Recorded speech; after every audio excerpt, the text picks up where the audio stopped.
জানিয়ে দিব আমাদের হাতে থাকা সর্বশেষ গুরুত্বপূর্ণ আপডেট সংবাদ। বাংলাদেশ উপকূলের 200 কিলোমিটারের মধ্যে ঘূর্ণিঝড় রিমাল। এদিকে ইহুদিবাদী সেনাবাহিনীতে অস্থিরতা, রিজার্ভ সেনাদের বিদ্রোহের হুমকি, তদন্ত শুরু করেছে ইসরায়েল। জানাবো মধ্যপ্রাচ্যে বন্ধু বাড়ছে ইরানের, কি করবে ইসরায়েল। এদিকে আফ্রিকায় পায়ের নিচে মাটি সরছে যুক্তরাষ্ট্রের। আরও থাকছে রাইসির দুর্ঘটনায় যুক্তরাষ্ট্রকে দায়ী করল ইউরোপের আরেক দেশ। জানিয়ে দিব 5,000 রুপিতে এমপি আনারকে 80 টুকরো করল জিহাদ। এদিকে রাশিয়ায় হামলা চালাতে ইউক্রেনের পশ্চিমাস্ত্র ব্যবহারকে সমর্থন ন্যাটোর। এবং সর্বশেষ থাকছে কালো ইহুদিরা সাদা ইহুদিদের জন্য জীবন উৎসর্গ করছে। গাজা যুদ্ধে ইথিওপিয়ান নাগরিকদের বলির পাঠা বানিয়েছে ইসরায়েল। বাংলাদেশের উপকূলে 200 কিলোমিটারের মধ্যে ঘূর্ণিঝড় রিমাল। বাংলাদেশের উপকূলে 200 কিলোমিটার মধ্যে চলে এসেছে প্রবল ঘূর্ণিঝড় রিমাল। এটি সন্ধ্যা 6টা থেকে পরবর্তী 3-4 ঘন্টার মধ্যে মোংলার কাছ দিয়ে ভারত সাগর, আইল্যান্ড, খেপুপাড়া উপকূল অতিক্রম করতে পারে। জানা গেছে ঘূর্ণিঝড়টির আকার 400 থেকে 500 কিলোমিটার হতে পারে। আর ঘূর্ণিঝড় রিমালের প্রভাবে 5 থেকে 10 ফুট জলোচ্ছ্বাসের আশঙ্কা রয়েছে। একই সঙ্গে মোংলা ও পায়রা সমুদ্র বন্দরে 10 নম্বর এবং চট্টগ্রাম ও কক্সবাজার সমুদ্র বন্দরে 9 নম্বর মহাবিপদ সংকেত বহাল রয়েছে। রিমাল অগ্রভাগের প্রভাবে ইতিমধ্যে দেশের উপকূলীয় অঞ্চলে দমকা বাতাস বইছে, সঙ্গে আছে বৃষ্টি হচ্ছে ঢাকায়ও। বিশেষ বিজ্ঞপ্তিতে জানানো হয়, উত্তর পশ্চিম বঙ্গোপসাগর ও তৎসংলগ্ন এলাকায় অবস্থানরত প্রবল ঘূর্ণিঝড় রিমাল উত্তর দিকে অগ্রসর হয়ে একই এলাকায় অবস্থান করছে। এটি রোববার দুপুর 12টায় চট্টগ্রাম সমুদ্রবন্দর থেকে 335 কিলোমিটার দক্ষিণ পশ্চিমে, কক্সবাজার সমুদ্রবন্দর থেকে 315 কিলোমিটার দক্ষিণ পশ্চিমে, মোংলা সমুদ্রবন্দর থেকে 220 কিলোমিটার দক্ষিণে এবং পায়রা সমুদ্রবন্দর থেকে 200 কিলোমিটার দক্ষিণে অবস্থান করছিল। ইহুদিবাদী সেনাবাহিনীতে অস্থিরতা, রিজার্ভ সেনাদের বিদ্রোহের হুমকি, তদন্ত শুরু করেছে ইসরায়েল। ইহুদিবাদী ইসরায়েলের সামরিক বাহিনী জানিয়েছেন, সম্প্রতি তাদের বাহিনীর একজন রিজার্ভ সেনা বিদ্রোহের আহ্বান জানিয়ে সামাজিক মাধ্যমে যে ভিডিও ছেড়েছে সে বিষয়ে তদন্ত শুরু হয়েছে। ওই ভিডিওতে মাস্ক পরা এক রিজার্ভ সেনাকে বলতে শোনা যায়, যুদ্ধমন্ত্রী ইয়েভ গ্যালান্ট কোনো নির্দেশ দিলে তা যেন সেনারা অমান্য করে। ভিডিওতে ওই সেনা আরও বলেছে, ইয়েভ গ্যালান্টকে পদত্যাগ করতে হবে। যুদ্ধবাজ নেতানিয়াহু কমান্ডে যুদ্ধ পরিচালিত হলেই কেবল ইসরায়েলি বিজয়ী হতে পারবে। সামাজিক মাধ্যমে এই ভিডিও ছড়িয়ে পড়ার মধ্য দিয়ে পরিষ্কার হয়েছে যে ইসরায়েলের সামরিক বাহিনীতে বিশৃঙ্খলা ছড়িয়ে পড়েছে এবং সেনাদের ভেতরে ক্ষোভ বিরাজ করছে। এর আগে সামাজিক যোগাযোগ মাধ্যমে ছড়িয়ে পড়া আরেক ভিডিওতে দেখা গিয়েছে যে যুদ্ধ করতে অস্বীকৃতি জানিয়ে একটি ব্যারাকের সেনারা চেয়ার টেবিল ভাঙচুর করছে। গাজায় আগ্রাসন চালাতে গিয়ে ইসরায়েলি সেনারা বিরাট বিপর্যয়ের মুখে পড়েছে। ফিলিস্তিনি প্রতিরোধ যোদ্ধাদের হামলায় ইসরায়েল যেমন মার্কা বা ট্যাঙ্ক হারাচ্ছে, তেমনি কয়েকশো সেনাও মারা গেছে। এছাড়া গাজা থেকে আজ পর্যন্ত ইসরায়েলি সেনারা কোনো বন্দীকে জীবিত উদ্ধার করতে পারেনি। এই অবস্থায় কোনো বিশেষজ্ঞ মনে করছে, চূড়ান্ত পরিণতিতে ইসরায়েল সেনাবাহিনীতে বিদ্রোহ ছড়িয়ে পড়তে পারে। মধ্যপ্রাচ্যে বন্ধু বাড়ছে ইরানের, কি করবে ইসরায়েল। মধ্যপ্রাচ্যে আরও একবার গোল দিলেন রুশ প্রেসিডেন্ট ভ্লাদিমির পুতিন। ইব্রাহিম রাইসিকে হারিয়ে ইরান সরকার যখন শোকের সাগরে ভাসছে, তখন তেহরানের জন্য সুখবর এনে দিয়েছে মস্কো। মধ্যপ্রাচ্যে অপ্রত্যাশিত এক বন্ধু পেতে যাচ্ছে ইরান, আর এর পেছনের কারিগর রুশ প্রেসিডেন্ট পুতিন। অথচ কয়েক বছর আগে ইরানের সঙ্গে সম্পর্ক ছিন্ন করেছিল ওই দেশ। 2016 সালের রিয়াদে শিয়া ধর্মীয় নেতা নিমর আল নিমরকে মৃত্যুদণ্ড দেয় সৌদি আরব। এরপর একই বছর তেহরানে এবং মাশহাদের সৌদি দূতাবাসে ও কনসুলেটে হামলার ঘটনা ঘটে। এ ঘটনায় ইরানের সঙ্গে সৌদি আরবের সম্পর্ক ছিন্ন হয়। এরই জের ধরে তেহরানের সঙ্গে সম্পর্ক ছিন্ন করে বাহরাইন।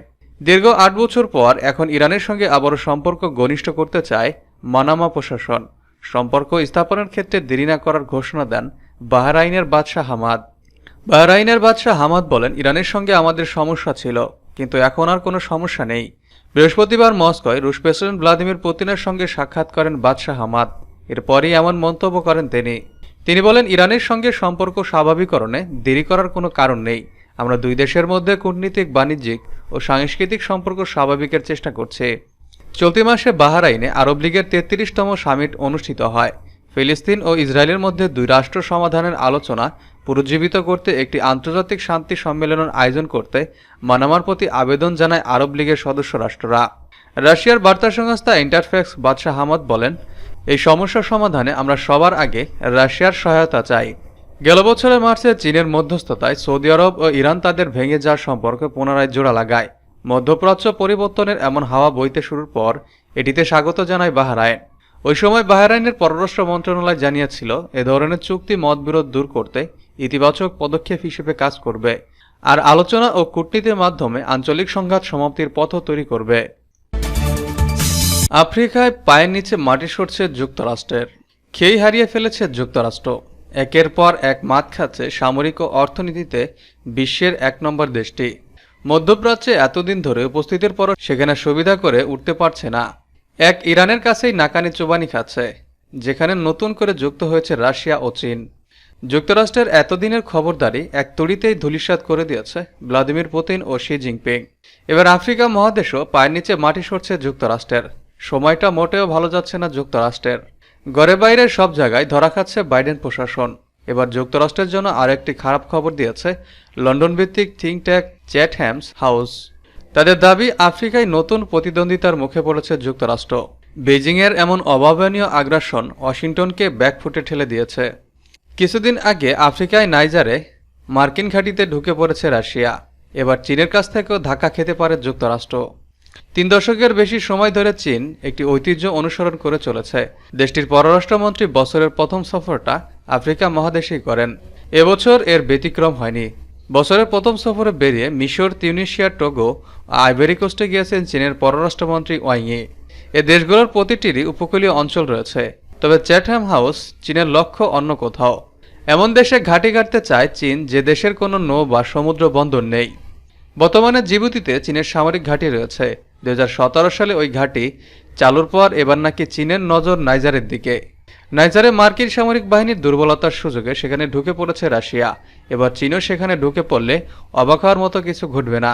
গেল বছরের এপ্রিলে নাইজারে সামরিক অভ্যুত্থানের পর যুক্তরাষ্ট্র অন্যকে মার খেয়ে অন্য কোথাও ঠিকানা করছে, আর সেই সুযোগটাই হয়তো কাজে লাগাতে চাইছে চীন। রাইসির দুর্ঘটনায় যুক্তরাষ্ট্রকে দায়ী করল ইউরোপের আরেক দেশ। ইরানের প্রেসিডেন্ট ইব্রাহিম রাইসি হেলিকপ্টার দুর্ঘটনায় নিহত হয়েছেন। গত রোববার দেশটির পূর্ব আজারবাইজান প্রদেশে জলফা এলাকার কাছে তাকে বহনকারী হেলিকপ্টারটি দুর্ঘটনার কবলে পড়ে। এ ঘটনায় যুক্তরাষ্ট্রকে অভিযুক্ত করেছে ইউরোপের দেশ বেলারুশ। শনিবার আরটিআই এক প্রতিবেদনে তথ্য জানানো হয়েছে। বেলারুশের প্রেসিডেন্ট আলেকজান্ডার লুকাশেঙ্কো বলেন, মার্কিন নিষেধাজ্ঞার কারণে তাদের কাছ থেকে কেনা হেলিকপ্টারটি মেরামত করতে পারেনি ইরান। এটি রাইসির হেলিকপ্টার বিধ্বস্তে ভূমিকা রেখেছে। শুক্রবার রুশ প্রেসিডেন্ট ভ্লাদিমির পুতিনের সঙ্গে যৌথ সংবাদ সম্মেলনে তিনি বলেন, প্রেসিডেন্ট নয়, একজন ব্যক্তি হিসেবে আমি বলবো এটি ঘটেছে যুক্তরাষ্ট্রের জঘন্য ও ঘৃণ্য অবস্থানের কারণে। তিনি বলেন, আমি প্রথমত মার্কিন নিষেধাজ্ঞার কথা বলতে যাচ্ছি। জাহাজ, বিমান বা হেলিকপ্টারের বিরুদ্ধে তাদের নিষেধাজ্ঞা আরোপের কোনো অধিকার নেই। রাইসির হেলিকপ্টার তারা তাদের কোম্পানিতে মেরামত করতে দেয়নি, এটা তাদেরই দোষ। এর আগে রুশ পররাষ্ট্রমন্ত্রী সার্গেই ল্যাভরভ হেলিকপ্টার দুর্ঘটনায় যুক্তরাষ্ট্রের দিকে আঙুল তোলেন। ইরানের উপর মার্কিনীদের দীর্ঘদিন ধরে থাকা নিষেধাজ্ঞায় বিমান খাতের নাজুক পরিস্থিতির কারণে এমন ঘটনা ঘটেছে বলে দাবি করেন তিনি। আল জাজিরা জানায়, রোববারের এ দুর্ঘটনাকে রাষ্ট্রীয় বর্ণনায় হার্ড ল্যান্ডিং বলা হয়। তিনি এতে হেলিকপ্টারটির অবস্থা কী হয়েছে তা তখন বলা হয়নি। এ পরিভাষায় কি বোঝানো হয়েছে তাও স্পষ্ট করা হয়নি। যখন ইরানের রাষ্ট্রীয় বার্তা সংস্থা নিশ্চুপ, তখনই দ্য টাইমস অফ ইসরায়েল জানিয়েছিল হেলিকপ্টারটির সঙ্গে নিয়ন্ত্রণ কক্ষের যোগাযোগ বিচ্ছিন্ন হয়ে যায়, কিন্তু পরে যোগাযোগ স্থাপন নিয়ে ধোঁয়াশা ছিল। এরপর ইরানের সংবাদ মাধ্যম তাসনিম নিউজের খবরে বলা হয়, দুর্ঘটনার কবলে পড়ার খবর জানা গেছে সেখান থেকে আসা একটি জরুরি ফোন কলে হেলিকপ্টারে প্রেসিডেন্টের সঙ্গে থাকা কর্মকর্তারা ওই ফোন কল করেছিলেন। এ বর্ণনা দিয়ে প্রেসিডেন্ট ও তার সঙ্গে থাকা ব্যক্তিদের মৃত্যু বা হতাহতের বিষয়টি এড়িয়ে যাওয়া হয়। ইরানের কর্মকর্তারা বলেন, এর মানে হচ্ছে দুর্ঘটনার পড়া হেলিকপ্টারের আরোহীরা বেঁচে আছেন, কিন্তু শেষমেশ হেলিকপ্টারটির ধ্বংসাবশেষ পাওয়া যায়। জানানো হয়, এই দুর্ঘটনায় প্রেসিডেন্ট রাইসি, দেশটির পররাষ্ট্রমন্ত্রী হোসেন আমির আবদুল্লাহিয়ান ও পূর্ব আজারবাইজানের গভর্নর মালেক রাহমাতি সহ সবাই মারা গেছেন। ৫,০০০ রুপিতে এমপি আনারকে ৮০ টুকরো করে জিহাদ। ঝিনাইদহ ৪ আসনের সংসদ সদস্য আনারুল আজিমের দেহ ৮০ টুকরো করে নিউটাউনের ভাঙড় এলাকায় নানা জায়গায় ছড়িয়ে দেওয়ার কথা স্বীকার করেছে গ্রেপ্তার কসাই জিহাদ। আর এই কাজের বিনিময়ে ৫,০০০ রুপি পেয়েছে সে। ভারতের পশ্চিমবঙ্গ পুলিশের জিজ্ঞাসাবাদে জিহাদ এসব কথা স্বীকার করেছে বলে জানিয়েছে হিন্দুস্তান টাইমস। পুলিশ কর্মকর্তারা বলছেন, লাশের টুকরোগুলো যেহেতু জলাশয়ে ফেলা হয়েছে, তাই সব অংশ উদ্ধার করা কঠিন। পুলিশের গোয়েন্দা সূত্র বলছে, এমপি আনার হত্যার মূল পরিকল্পনাকারী বাংলাদেশি বংশোদ্ভূত মার্কিন নাগরিক আখতারুজ্জামানের কলকাতায় যাওয়ার 2 মাস আগে জিহাদকে ডেকে আনা হয়। জিহাদ জানিয়েছে, আখতারুজ্জামানের নির্দেশে তিনি 4 জন সহ এমপি আনারকে নিউটাউনের ওই ফ্ল্যাটে শ্বাসরোধ করে হত্যা করেন। ভারতীয় সংবাদ মাধ্যম হিন্দুস্তান টাইমসের প্রতিবেদনে বলা হয়, তদন্তকারীদের নজর এসেছেন বাংলাদেশের বাসিন্দা সেলেস্তা রহমান নামে এক তরুণী। খুনের দিন সম্ভবত তিনি আনোয়ারুলকে নিউটাউনের ওই ফ্ল্যাটে ডেকে নিয়ে গিয়েছিলেন। ইতিমধ্যেই সেলেস্তাকে গ্রেপ্তার করে জিজ্ঞাসাবাদ শুরু করেছে ঢাকা পুলিশ। গত 12 মে কলকাতায় চিকিৎসা করানোর জন্য আসেন ঝিনাইদহের সাংসদ আনোয়ারুল আজিম। 13 তারিখ নিউটাউনের ফ্ল্যাটে খুন হন সাংসদ। 2 দিন নিখোঁজ থাকার পর তার হত্যাকাণ্ডের বিষয়টি ভারতের পুলিশ জানতে পারে। হত্যায় জড়িত সন্দেহ বাংলাদেশেও 3 জন গ্রেপ্তার হয়েছেন। অন্যদিকে বনগাঁ থেকে গ্রেপ্তার হয় কসাই জিহাদ ও সিয়াম। বাংলাদেশের বাসিন্দা হলেও মুম্বাইতে কাজ করতেন জিহাদ।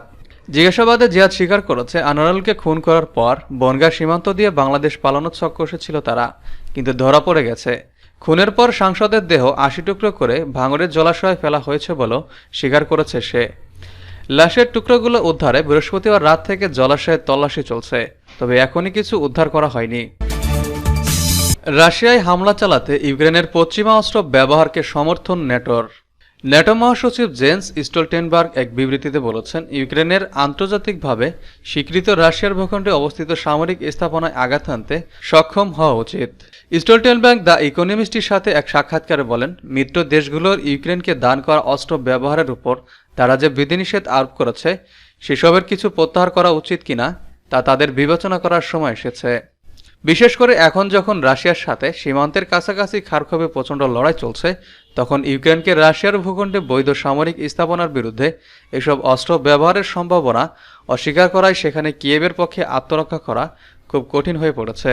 যাই হোক, স্টোলটেনবার্গ ইউক্রেনের আকাশে রুশ ক্ষেপণাস্ত্র ভূপাতিত করতে ন্যাটো সদস্যরা তাদের বিমান প্রতিরক্ষা ব্যবস্থা ব্যবহার করতে পারে এমন ধারণা প্রত্যাখ্যান করেছেন।